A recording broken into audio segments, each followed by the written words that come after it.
YouTube. Today on the Naughty Librarian, I am doing the RuPaul's Drag Race All-Stars Season 5 book tag. It's time for All-Stars Season 5. This is a really great group of queens. I am super excited about it. It premieres June 5th. And in this tag, basically, I think about the queen in particular, and then I think about characteristics from them, and then I try to find a book that vibes with that. It's not necessarily a book that's truly indicative of the queen. It's just about vibes and talking about drag queens, because that's what I'm about here. Vibes and drag queens and books. Okay, let's get into the tag. The person I would definitely really want to win this season is Shea Coulee. So let's start off with Shea Coulee, and I picked Vengeful by V.E. Schwab for Shea Coulee. Just because I think like Marcella kind of vibes with Shea. She's out for revenge. She's tired of taking shit. She has like wonderful fashion sense. She's really into being very like femme and high fashion, and also, you know, kicking ass and taking names, which I feel like vibes with Shea like really well. Because honestly, like, it came down to just the lip sync for season 9 for Shea Coulee, because I feel like Shea should have won season 9.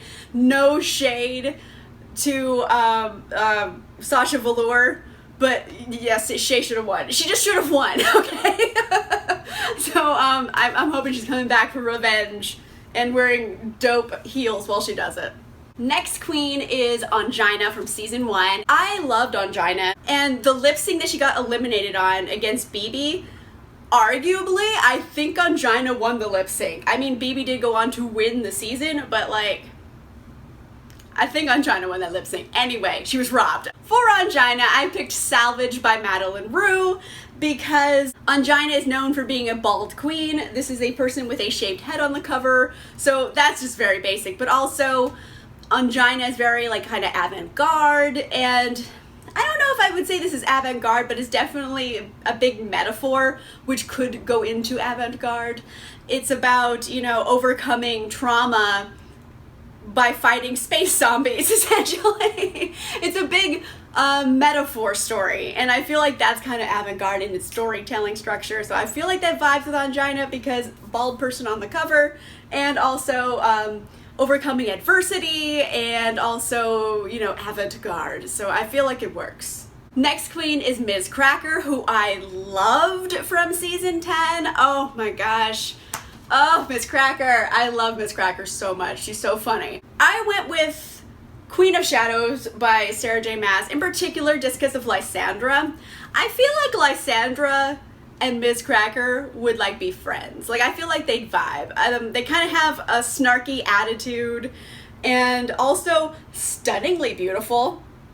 Just saying, I'm like, look at Ms. Cracker, tell me that they're not stunningly beautiful in drag. You can't.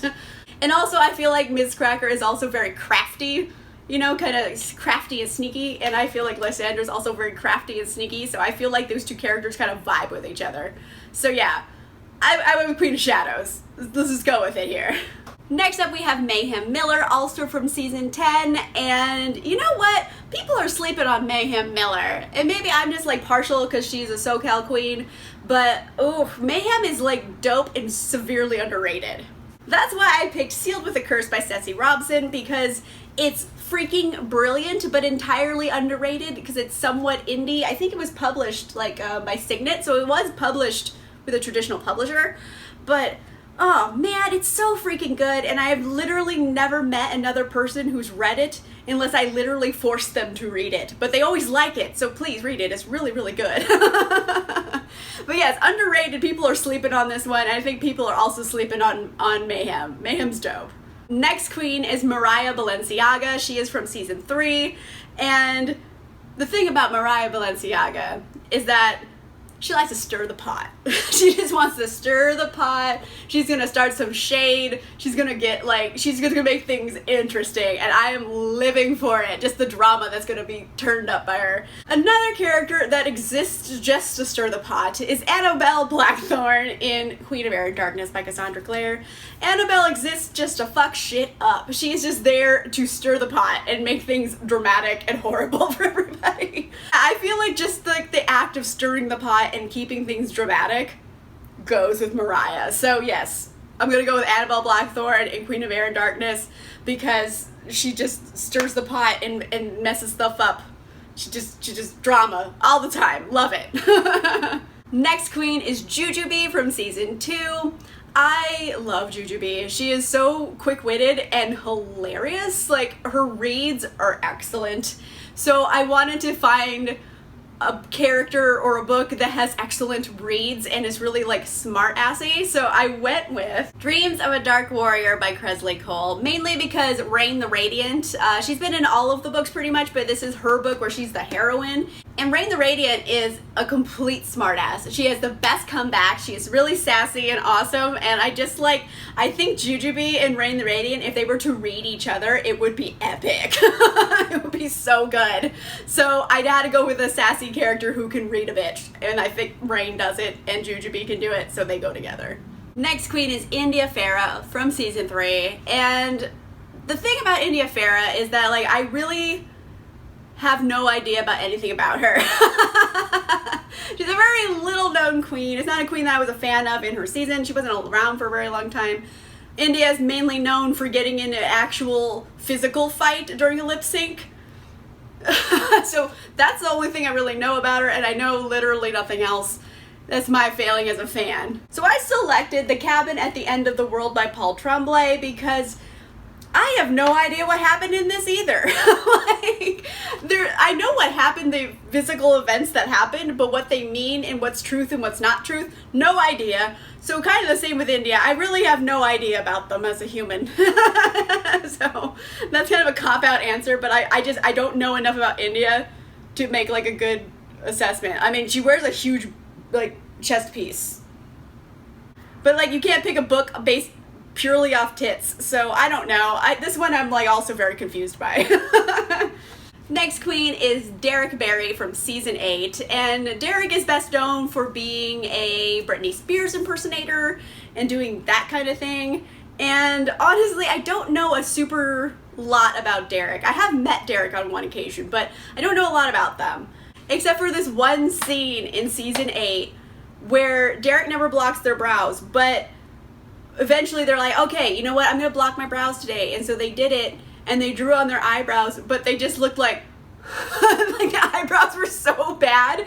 And I remember Derrick turned to camera, and like I laughed so hard because those eyebrows were so bad. And like the image of those eyebrows like haunts me to this day. So I went with The Sundown Motel by Simone St. James because this book is also about a haunting.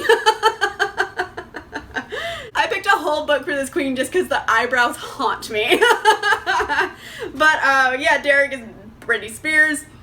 Cannot block brows for shit. At least in that case, they were really bad and it haunts me. So I picked a book also about a haunting. And this one's really good. I actually do recommend it. But yeah, those eyebrows were bad. Next queen is Blair St. Clair from season 10. I love Blair. Blair is adorable, but basically also is Hufflepuff AF. Like the cutest, most adorable little Hufflepuff. Like if Slytherins found Blair, they would like protect Blair at all costs. Every Slytherin has a Hufflepuff that they will like murder for, and I think Blair is the Hufflepuff that every Slytherin will murder for. So I picked My Fake Rake by Eva Leigh because it's just about Hufflepuffs in love. Basically, it's about Grace and Sebastian, and they're both nerds and the most Hufflepuffy of Hufflepuffs, and they just like love each other, so it's just Hufflepuffs in love. So I just want a big Hufflepuff story for Blair because she's such a Hufflepuff. Hufflepuff AF. Our last queen is Alexis Mateo from season 3, and I really liked Alexis. Alexis was top 3 that season, and best known for saying BAM! And she's also like goofy. I don't know, like I think that's why she excelled at so many acting challenges, because she was like goofy and very Puerto Rican. And this was the hardest one, I would say, because it was hard to finding a good character that was like goofy. In the end, I think I pulled it off because I picked The Last Hero by Riordan, mainly just because of Leo Valdez. Also a Latinx character, and also totally goofy, but really ingenious and saves the day. And I feel like that's the same with Alexis Mateo, where she's real goofy, but like turns it out. So I kind of was like vibing with this matching. I think it works. Okay, so those were all my book picks for this group of queens. I am so freaking pumped for season 5 of All Stars. I can't wait. I can't wait. It's gonna be amazing. Oh my goodness gracious. I'm so excited. Let me know in the comments down below. Are you also super excited for RuPaul's Drag Race All Stars season 5? Also let me know who you're rooting for. Personally, like, I'm totally team Shea Coulee, but Miss Cracker could sway me. That's where I am right now, because I'm like, Shea should have won season 9. She just should have. Anyway, let me know in the comments down below who you're rooting for.